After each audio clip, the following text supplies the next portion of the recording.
Այսօր, մայիսի 9-ին, Սրբազան պայքարի առաջնորդ Բագրատ arczepiskopos Գալստանյանը հայոց եռատոնի առթիվ այցելեց նախ Եռաբլուր զինվորական պանթեոն, այնուհետև հաղթանակի զբոսայգի։ Եռաբլուրում Սրբազանը խոսելով օրվա խորհրդից նշեց, որ այս օրը ոչ թե հուշ է դառնալու, այլ պետք է վերակազմավորվենք մեր հաղթանակները ետ նվաճելու համար։ Մենք այսօր նշում ենք երկրորդ համաշխարհային պատերազմում տարած հաղթանակի օրը, ինչպես նաև եւ հատկապես շեշտում ու նշում ենք Շուշիի ազատագրության օրը եւ մեր պաշտպանության բանակի հիմնադրման օրը։ Եվ հետեւաբար այն պիտի ոչ թե հուշ դառնա պարզապես մեզ համար, հերրու ինչ-որ մի բան, պատմության անիվներում գտնվող, այլ պետք է մեզ համար դառնա ուղղակիորեն վերակազմավորվելու, առաջ գնալու եւ մեր հաղթանակները վերստին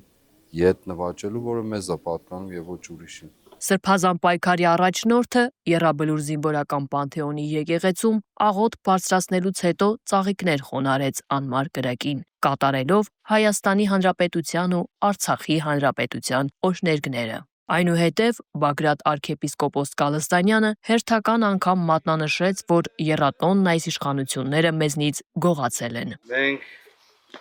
նշում ենք մեր կյանքում ամենանշանակալից օրերից մեկը, որը մեզանից գողացվել է, դա Շուշիի ազատագրության օրն է, պաշտպանության բանակի հիմնադրության օրն է, որոնք մեզանից պարզապես խլվել, գողացվել են ուրացողների եւ դավաճանների պատճառով։ Բագրատ Սրբազանը մեր նահատակ հերոսների ծնողների ու հարազատների հետ խումբ ծխած քաջորդիների շիրիմներին միաժամանակ քաջալերանքի ու ապագայի հաղթանակների մասին խոսքեր ասելով նրանց։ Սրբազանի հաջորդ այցը հաղթանակի զբոսայգին էր, որտեղ նա անդրադարձավ այսօրվա իշխանությունների ուրացմանը, նշելով, որ իր ինքնությունը, ընտանիքը ծնողներին ուրացողից ինչ ենք ուզում։ Այս մարդիկ կարող են ուրիշ բան մտածել, ինչ հայրենական պատերազմ իրենց համար ընդհանրապես։ Մեր ունեցած Արցախի ազատագրումը, Շուշին, մեր պաշտպանության բանակի օրը հաստատված, ամբողջ գողացել են սրանք մեզանից, դե ուրացողից ինչ եք ուզում։ Ուրացողը նա իր ինքնությունը, իր ընտանիքը, իր ծնողներին,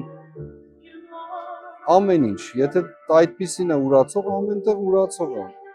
Իրենց տերերի առջև էլ է ուրացող։ Հաղթանակի զբոսայգում Բագրատ Սրբազանը շնորհավորելով հայրենական մեծ պատերազմում մեր ունեցած հսկայական ներդրման ու տարած հաղթանակի առթիվ կրկին շեշտեց եռատոնի մասին, նշելով, որ այսօր ոչ միայն երկրորդ համաշխարհային պատերազմի հաղթանակի, այլև Շուշիի ազատագրման ու Արցախի պաշտպանության բանակի կազմավորման օրն է։